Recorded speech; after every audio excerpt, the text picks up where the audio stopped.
Helen, is Grandpa behaving himself? Oh, well, yeah, I guess.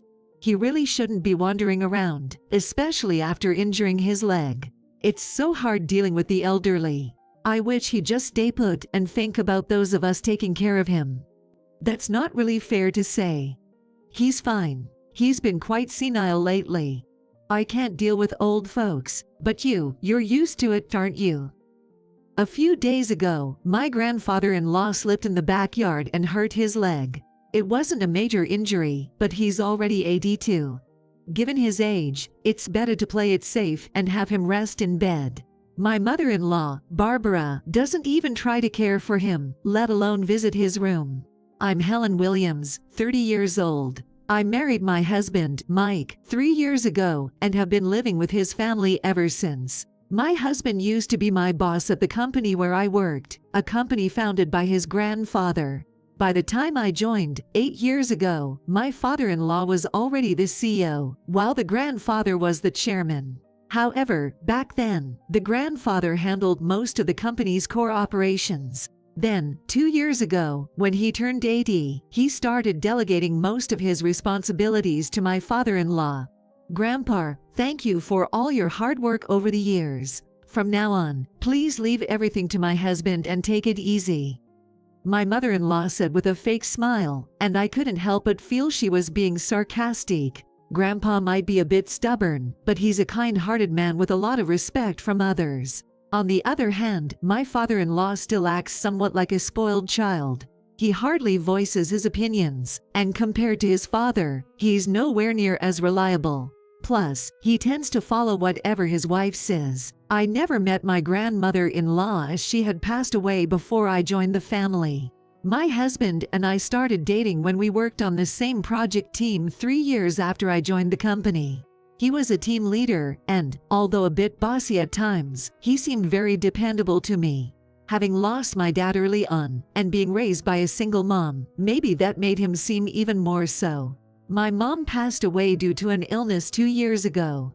Now, the only family I can really call my own is my husband. My mom fell seriously ill shortly after I got married. I decided to leave my job to take care of her. Although I had just married into the family, they didn't object, probably because of what the grandfather said. It's only right for her to take care of her mother, who raised her all by herself. Let her do it without any worries. Thanks to that, I was able to be by my mom's side every day without any financial concerns until she passed away. My mother-in-law seemed a bit annoyed, but I was truly grateful. However, since the grandfather handed over the company to his son, I noticed everyone's attitude towards him slowly changing. They don't listen to him as much as they used to, and seem to dismiss him. At first, I thought I was just imagining things, but seeing the way my mother-in-law and husband act, I can't help but feel that way. My father-in-law maintains a non-committal attitude, but it feels like he's just turning a blind eye. He seems to act as if he has no use for the grandfather, who's practically retired from the company. Witnessing this treatment towards him makes my blood boil. Don't you think you and your mom are being a bit cold to Grandpa? Oh, why? He tries to talk to you, but you barely respond, and you don't even offer to help him. I don't have time to baby old folks. You can deal with him since you've got all the free time. You don't have to be so rude. Stop nagging. I'm tired from work. Don't bother me with this. No matter what I say, he never takes me seriously.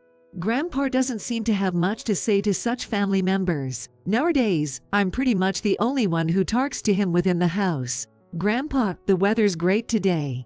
How about a little walk outside? Your leg seems to be healing, and I think it'll be good for rehab. Thank you. Maybe I'll step out for a bit then. When we went to the park, there were a few families, and the children were playing joyfully.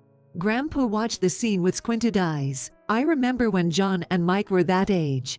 Grandpa, I was so busy with work, I couldn't spend much time with the kids. Maybe that's why John couldn't raise Mike properly.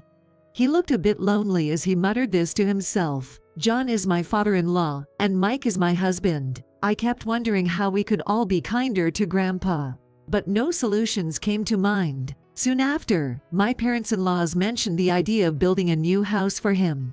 This house is over 50 years old, right? The layout isn't great, and it would be better to build a modern house in a convenient place than spend money on renovations. A new house. You're getting older, and while you've been lucky with minor injuries so far, we don't know what the future holds. So, we should make it an accessible home in case of any needs, right? I see. We could place your room in the center, so everyone can easily look after you. That's a good idea. Great. So, it's decided. And about the finances. If it's a house for everyone, I'll manage it. I'll inform Attorney Smith about this, so discuss the financial aspects with him. You're always so dependable. Thank you so much, my mother-in-law said, looking delighted. It seems like she only gets close when there's money involved. But if everyone starts caring for Grandpa more in the new house, that's the best outcome. Attorney Smith not only advises the company but also manages Grandpa's personal assets. He's been trusted and used by him for nearly 30 years. He is 58 years old and one of the few people Grandpa truly trusts. I've met him several times, and he's the kind of honest person you'd think was more of a son to Grandpa than his actual sons. It's clear even to an outsider that Mr. Smith holds him in a fatherly regard. Knowing such a person is around gives me some comfort. I wasn't involved in the details of the new house, but my mother-in-law was in high spirits, looking at interior design magazines with others, so it seemed to be going well. Then, a bombshell dropped. It was revealed that Grandpa had a debt of $2 million. Wait, what's this about $2 million? From what Smith said, Grandpa co-signed a loan for an acquaintance's business. But now, that business is in jeopardy, and the debt might fall on him. We're not going to lose the house under construction, are we? The contract's already settled, and it's under the boss's name, so you're fine, Smith replied. My mother-in-law looked relieved. Thank goodness. I'm glad we did things my way. That's when I found out the house was in my father-in-law's name. That's a typical move for my mother-in-law. And she didn't even consider selling the house to help with the debt. So, this debt isn't our problem or the company's, right? It was signed under the chairman's personal name, so. Good. Then there's no problem. I have no idea what was so good about it, but while talking about it, Grandpa didn't say anything, so I didn't interrupt either. Honestly, it's not an amount of money I can do anything with. And then, a few days later, I began to notice small changes in Grandpa. Grandpa, what do you want for lunch? Who are you calling Grandpa? I'm only 50. There's no reason for you to call me that. Huh? Sorry, it's you, Helen. I was lost in thought. At first, I thought he might be deep in thought, but as it continued, I started to feel uneasy. Barbara, what are you doing? Where's my meal? Grandpa, I'm Helen. Barbara is your daughter-in-law.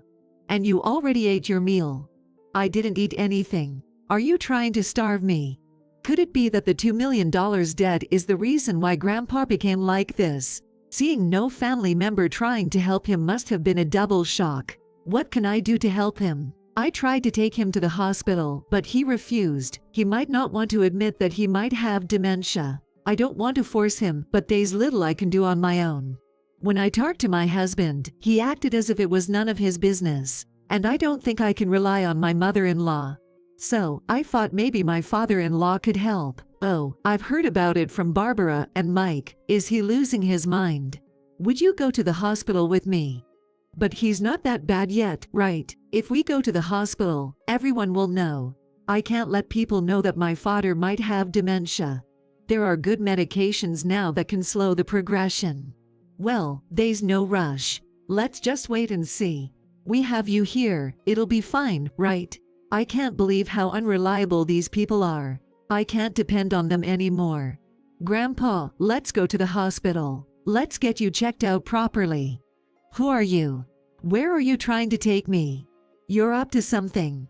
Thinking about how my once kind grandfather-in-law has changed brings tears to my eyes. Yet, my mother-in-law just laughed. He may have been a big shot once, but look at him now. Now everything, the company and all, will be ours.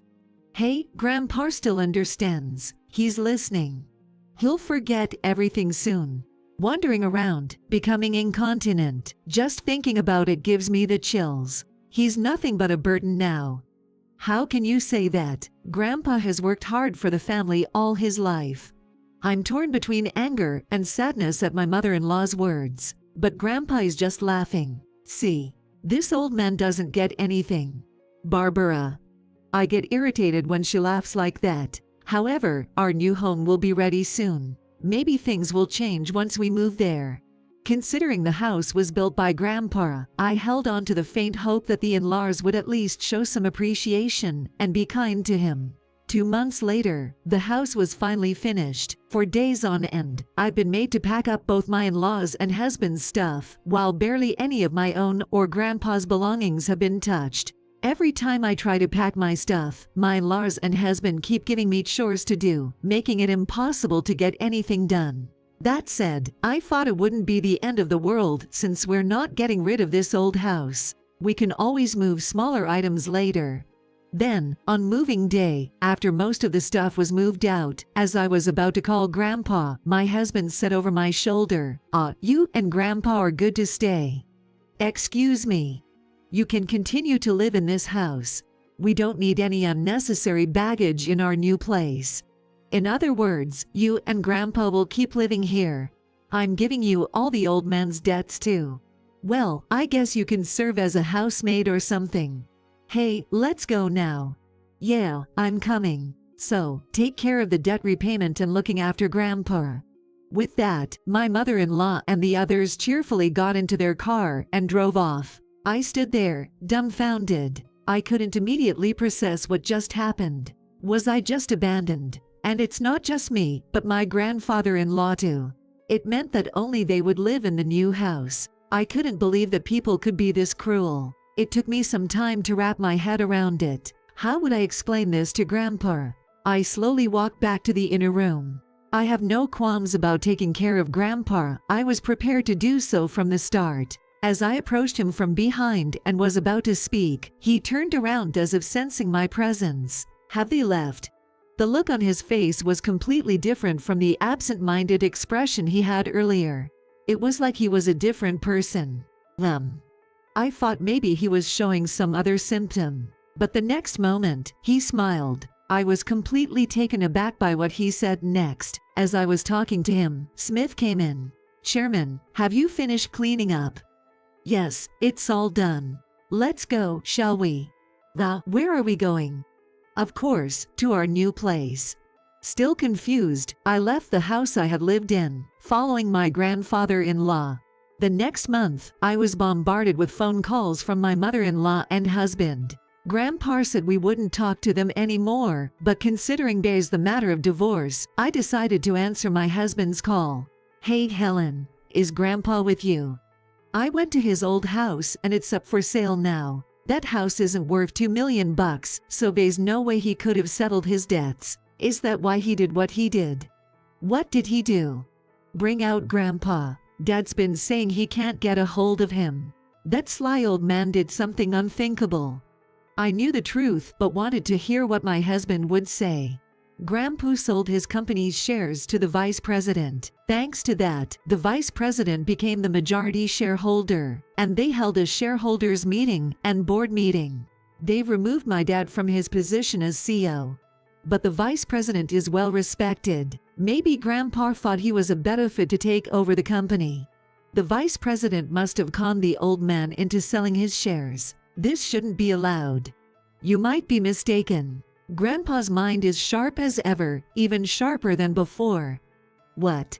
Truth be told, up until the day we moved, I really thought Grandpa was showing signs of dementia. He apparently became suspicious when my mother-in-law suggested building a home together.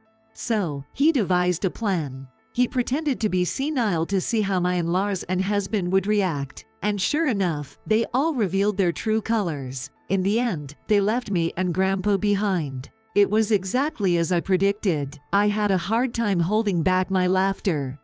Grandpa had said. I was both relieved and shocked to hear this. You know the saying, to deceive the enemy, start with your allies.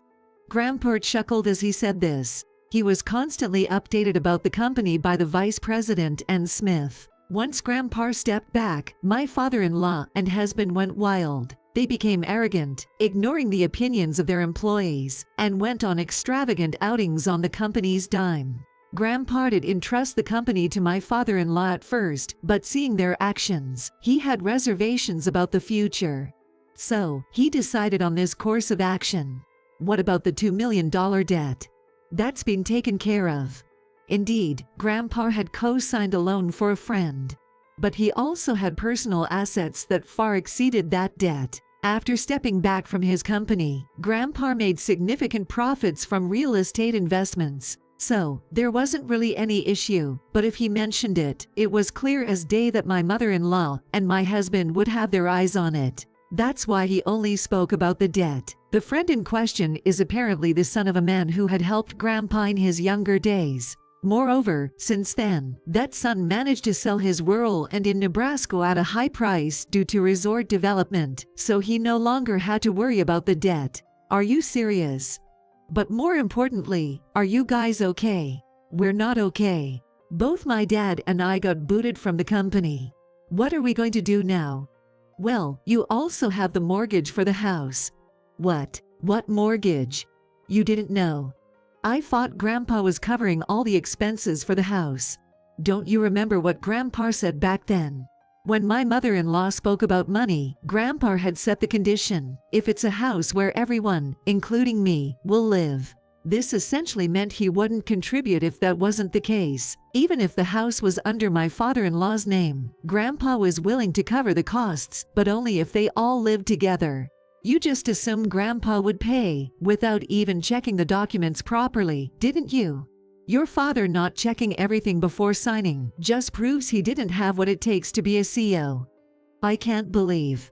Later on, my parents-in-law, unfortunately, couldn't make the mortgage payments for the house they built and had to give it up. Now, they seem to be living in a 50-year-old apartment and struggling to pay off the remaining loan. My mother-in-law and my husband keep reaching out to me, suggesting that we should all live together, but that's out of the question now. After stepping down from his chairman position, Grandpa moved to an old countryside home in Nebraska and now lives with me.